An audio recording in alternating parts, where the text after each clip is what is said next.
Hi, I want to respond to something that I just read on Reddit. And the reason that I want to respond to this here is, number one, I'm too lazy to type it all out. And number two, it's just such a common thing that I deal with clients and that I've discussed before on other videos, that I just want to get my thoughts out there on this issue once again, and maybe more clearly, and maybe it can help somebody have a breakthrough. Now, I just want to preface it with saying that my solutions a lot of times sound more negative at first when you don't get the mindset that I'm coming from. So bear with me, try to get through to the end of my explanation if you're interested in this topic, and leave comments so that I can address them, and I will follow up, either by responding to your comments or by making another video. So this person on Reddit, sealoversea, writes, "Low self-confidence is ruining my life. Since I, female 22, was little, I was never sure of myself, always doubted every single one of my moves and needed reassurance from others. I was recently deep cleaning my room and I came across a report card from grade 2. My teacher basically wrote that I need to start believing in myself and that I can do it even though I believe I can't. I used to start crying if I couldn't solve a math problem or didn't understand a question or before a presentation. I guess I always thought it would pass. Now here I am, 22, and I just feel like my low confidence, is getting in the way of everything. I'm a university student in my 4th year. I work out 5 out of 7 days. I eat healthy. I'm getting grades, but I just feel like I'm never good enough. In class setting, I always admired those who could speak their minds. I could never do that because I always think what I'll say is absolute nonsense, stupid, and that I'm wrong. Yesterday, I had a debate in one of my courses as an assignment, and my professor left a comment saying I should be more confident in myself and just speak my mind. It shows that I am the same person as I was as a child. It's really getting in the way of my life because you know how people judge a book by its cover. Just by my appearance, I guess people assume I'm super intelligent, outgoing, and have my life together. And those misconceptions make it even worse because people will approach me, and then it's just deceiving for them, which made me isolate myself even more. Because even in social settings, I'm so quiet and not able to be myself. It's like I'm afraid of just being myself. I feel anxious anytime I try to talk to others. I've developed this sense of serenity once I just start being by myself, focusing on my studies, working out, but I feel so distanced from the real world, disconnected, and maybe I'm just an outsider. Other examples where low confidence interferes with my life. I played volleyball in high school. I always had the mindset I'm not good enough, and my coaches would always tell me I'm a good player, but just never believe in myself. So I quit instead of pushing through, working at a restaurant, also feeling not good enough. In driver's school, my driving instructor told me I never believed in myself. So how do I change that? I want to believe in myself. I just don't know how. I think my solitude might be my comfort zone, and I need to step out of it. Anyone else feel like this? Well, number one, yes, most people feel like that. Some are better at hiding it, but it's extremely common. So let me read what I started writing as my response before I kind of felt the urge to make a video. First of all, you need to get it so conceptually that low self-confidence is not a thing that can act. There is no such entity. You are doing it all. This isn't to blame the victim, it's to empower you. You are doing this, thinking these thoughts, avoiding these emotions. Low self-confidence does not do things like interfere with your life. Now that we have that established, you need to surrender to what you're doing and thinking. Right now, you've split yourself into the victim of low self-confidence and the part of you that has the low self-confidence and inflicts it on the victim part. You need to get those parts together because they already are in reality. When your mind comes up with a thought, agree with it. I'm not good enough. Yes, that's true. Surrender to that thought. Don't worry, you won't go down a rabbit hole. That's where you already are. So, what's hard for people to get, and I do have other videos on this, is that low self-esteem, insecurity, feeling not good enough, all of that is egotistical. This isn't for me to call you names. We all have an ego. That's how when somebody calls your name, you know they're not talking to another person, they're talking to you. Ego is fine. Ego is kind of like your avatar in this video game called life, okay? So I'm not bashing this person for having an ego. I have a huge one. We all have an ego. And a lot of times, the ego is negative in the way that it is based on the low self-confidence rather than grandiosity that most people think of as egotistical. So the thing is, when we get it that this insecurity is not an actor, it is us doing it. It's so important to get this. And I know people with insecurity can use this information to generate more insecurity. I want you to think of that as just the ego being really tricky and kind of a genius. Okay? So if we go through and we look at some of these things. Okay. The teacher wrote that she needs, or he needs, I don't know if it's a man or woman. Maybe it of course it is a woman. Yeah, sorry. It says female 22 at the beginning. Okay, so she needs to start believing in herself. Okay. Let's just break it down to, stuff that sounds really dumb and obvious, but do you believe that you are in a physical body right now? Do you believe that you are a self?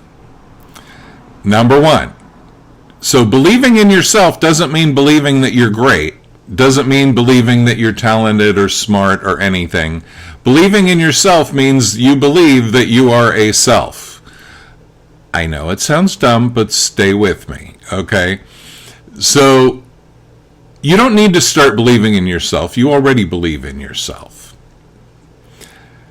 And you believe in yourself enough to believe that there's something wrong with this self that you are and that you believe in. Okay, so you believe in yourself, but you believe negative things about yourself. And so she would start crying if she couldn't solve a math problem or didn't understand a question before a presentation. And so the thing is, this crying before you have to stand up and give a presentation or solve a problem or something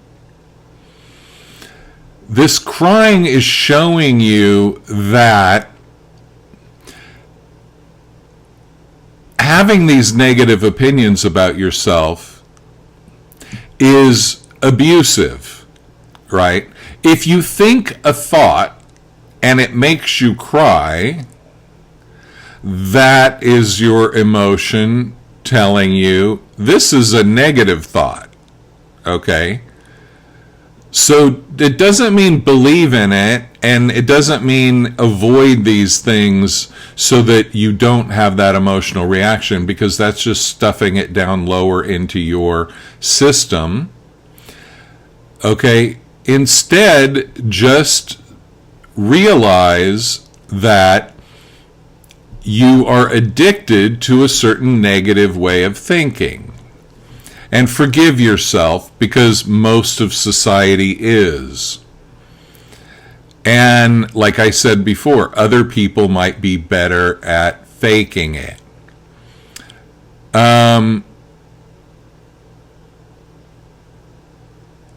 So then she said she guessed, she thought it would pass. She always thought this would pass. Now she's 22. And I feel like my low confidence is getting in the way of everything. Okay. So again, your low confidence is not an actor that is physically getting in the way, blocking you from the fire exit, right? Your low confidence is something that you are doing. So when you are doing it, choose it. Okay? When you surrender to your low confidence, then you become the actor, and your low confidence becomes an action of the actor. It's an action that this actor is taking. Okay? So we need to get these things correct conceptually. This isn't my way of saying, oh, just stuff your feelings, but stuff them into this other drawer. What I'm saying is that we have to get aligned with, I am doing low self-confidence, not low self-confidence is doing me. Okay? It's just, it might sound like a technicality to a lot of people. It might sound unrealistic or whatever. But it's really crucial to get this. So your low confidence isn't getting in the way of anything. It is a lifestyle choice that you have chosen, maybe subconsciously, not something that you would choose off of the menu, right? But you're doing it, right? And so the first stage is to, instead of being this split persona where we have the low self-confidence over here that's blocking me, that I want to do good things, right? That we just say, okay, I am somehow choosing to have low self-confidence. I'm doing it, okay? And then she goes into, I'm healthy, getting good grades, and, all of these other things. But despite that, she keeps thinking that she's going to say stupid things and be wrong. That she should be more confident, that her professor tells her that. And so now she's using that as another proof of kind of not being good enough by saying, oh my God, I'm still doing the same thing that I was doing as a kid. Well, that's normal, okay? If you don't go deep within and do some powerful work to change your life, to change your energy, I'm an energy healer, so I have my own way of looking at this, then of course these things are going to continue. They're going to snowball. Most people are walking around with the wounds that they have brought from childhood, And these wounds have just gotten deeper, more entrenched. And a lot of that is because they know how to bullshit around the wounds and pretend like they don't exist. So everybody's walking around wounded and then faking like they're happy and well-adjusted, and you know, not everybody, but it's a rampant thing in society. So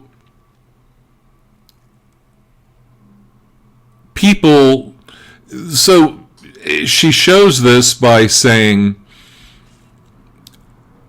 you know how people judge a book by its cover, just by my appearance. I guess people assume I'm super intelligent, outgoing, and have my life together. And those misconceptions make it even worse because people will approach me and then it's just deceiving for them. Well, the fact is, you probably are super intelligent, outgoing, and have your life together, but you're dragging around this bag of shit called low self-confidence. And if you would like to keep, and this is an important point and not a joke, if you'd like to keep doing that, you are allowed to keep doing that. And so if you are doing it, part of you wants to do it. Now, you might not feel that you are in control of that part because it's a reactive, ingrained thing. That's okay, but let's just be aware of the situation first. And then she's saying that because people are deceived by this, it made her isolate herself even more, because even in social settings, she's so quiet, not able to be herself. It's like, I'm afraid of just being myself. I feel anxious anytime I talk to others. Okay. Try this. Talk to others and don't hide the fact that you're anxious. Start with strangers. Start with, the cashier, the bank teller. I always use these examples like as places to go, try your new strategies. Go out and just, be talking to a stranger that you'll never meet again and be like, wow, I'm so anxious talking to you. I'm just feeling really insecure right now, right? Now you're going to feel weird as hell. It's going to make all those issues come up, like you just jumped in the mud puddle and now the mud's all over you, okay? It's going to be awkward. But the thing is, what we want to do is we want to take these feelings that you've squashed down, that are bursting at the seams. You can't squash them down anymore, and go and let a little bit of the air out of the balloon.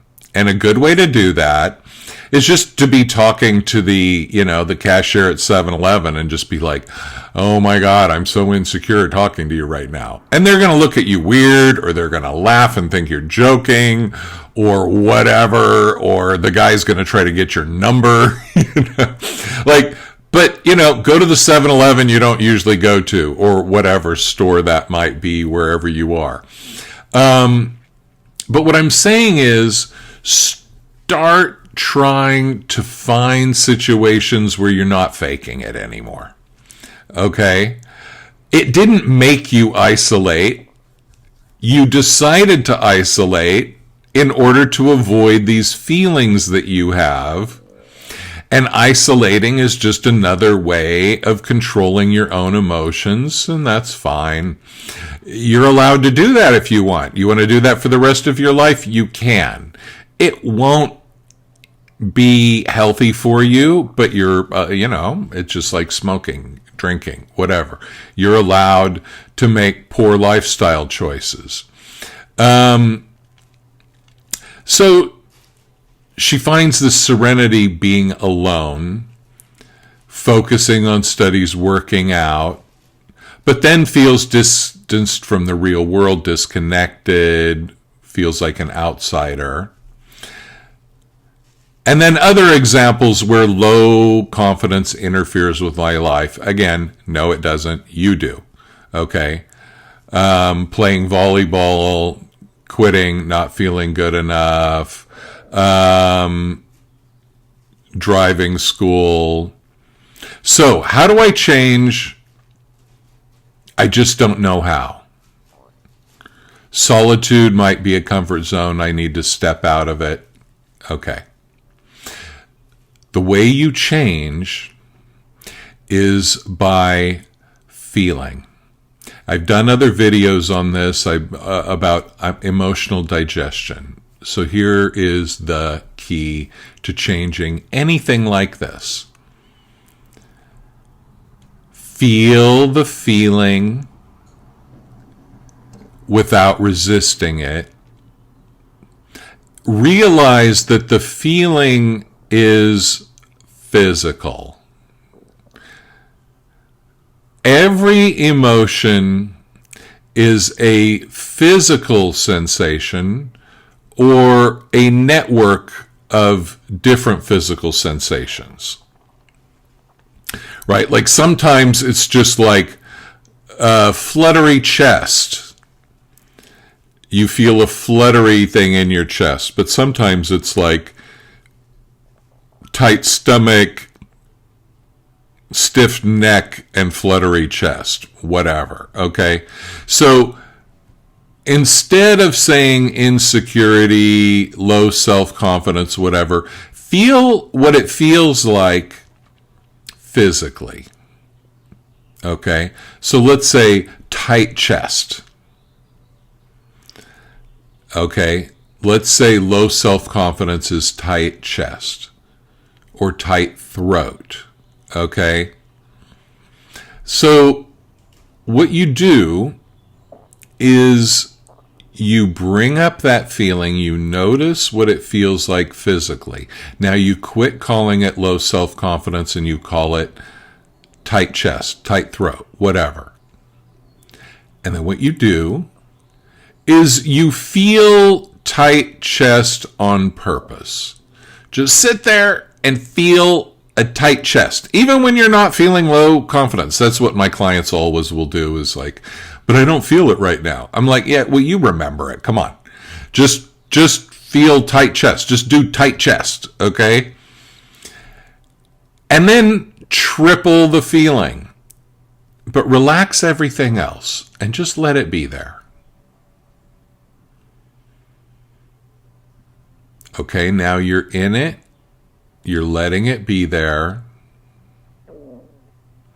And now I just want you to imagine and say the first number that comes to your head and don't even think about it.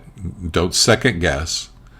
How old is the inner child that has this tight chest? How old is she? If tears come up, let them. Please don't hold them back. Now, tell her that she is allowed to have this feeling as long as she wants. And tell her that you love her. And just keep that tight chest going. Let that emotion fully express.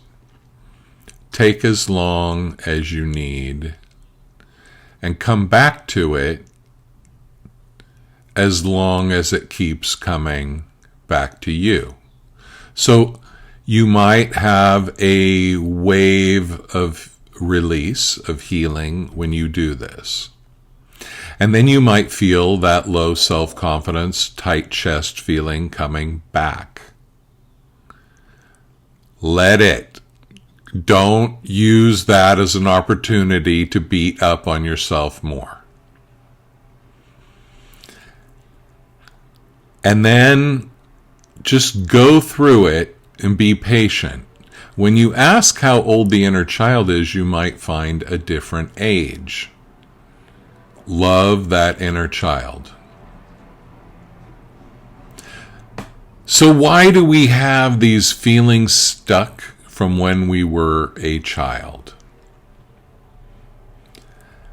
Because we were overwhelmed, we were in huge emotional pain as children. We were vulnerable, we were open. We didn't have all the egoic self-protection that we have now.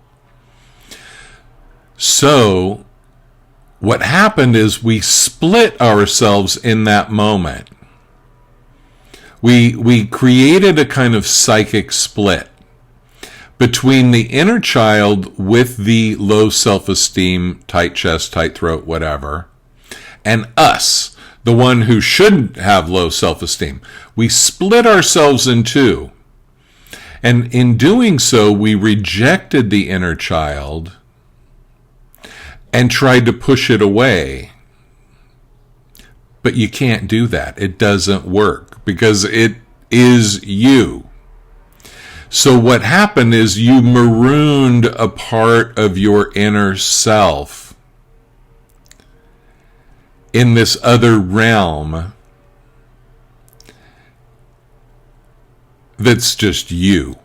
Okay? There is no other realm, really. You tried to reject part of yourself. You tried to not heal the pain, but you tried to run from it instead and identify as above and beyond the pain. But what you really did is you rejected your inner child. You didn't give it the love that it deserves. And it keeps coming back for healing. Okay? It's like you beat up this little kid, but you're the only other person in the world. You're the mommy. You're the daddy. And that little kid has nobody else but you, and it keeps coming back to you crying, and you keep saying, "Shut up, go away, I hate you, you're ruining my life." But it's not going to shut up, and it's not going to go away. You're just re-traumatizing it. As you do this exercise, and if you need my help to do it, I can take you through it over the phone. This is what I do for a living. My information will be on this video and below in the comments and all that, in the description. If you need me to take you through it, I'd love to. I do phone sessions with clients all over the world. But the main thing is as you process the emotion and you integrate that broken inner child, you will feel feelings. That will happen. And you might cry, and you could throw up. I mean, anything could happen. But the thing is, once you have that reunion of loving that inner child and bringing that inner child back into the fold and stopping rejecting it, then it's not going to come after you with these things because it won't have them. It won't need to be reintegrated. It will already be reintegrated, and you can move beyond this stuff. Your inner child is trying to get your attention and trying to get your love, and you keep telling it to shut up, and that's why it keeps coming back. And it will always keep coming back. And if it quits coming back, that's when you really might want to worry, because whatever you don't heal on an emotional level eventually becomes a physical ailment. And that's how angry people manifest liver problems, and people with unresolved grief manifest lung problems. And people with unresolved fear, chronic fear, manifest kidney or bladder problems. There's a whole thing in the acupuncture system about which organs are connected to which emotions. And so if you can ever get to the point where you suppress things long enough, there is a chance that it turns into a physical ailment and it quits coming up so much emotionally. But I wouldn't recommend that as your solution. So anyway, my very long-winded answer to this question is feel your feelings, or my less long-winded, my summary, feel your feelings and love the inner child. Feel your feelings and love the inner child who is the carrier of those feelings.